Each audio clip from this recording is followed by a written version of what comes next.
אני רוצה לומר לכם, קודם כל, הכיכר הזאת זה היה שלב שמש. רגע, איפה הרמקול? הרמקול.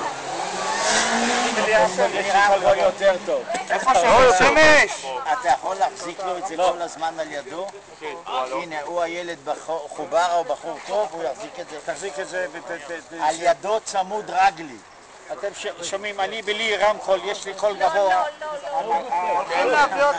הכיכר הזאת, זאת הייתה הכיכר של הבזארים של כל אנשי הכפר מסביב, שהיו מביאים לכאן את התוצרת החקלאית שלהם, את החלב ואת הגבינות, וגם את הפירות והירקות. פעם בשבוע הם היו פורסים את כל המרכולת שלהם, והיהודים מכאן היו הרבה יהודים, כמובן 4,000 פיות היו צריכים לאכול.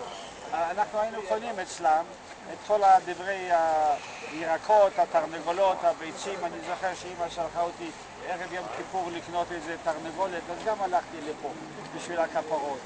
בקיצור, אחרי שהם עשו את המחירות האלה של התוצרת שלהם, הם התפשטו בין החנויות של היהודים בכיכר העיר, איפה שאני אראה לכם עכשיו, ואז היהודים היו נהנים מהפירות שהם הצליחו למכור, ואנחנו... עד היום אני עושה את זה בשוק של בית שם. נכון.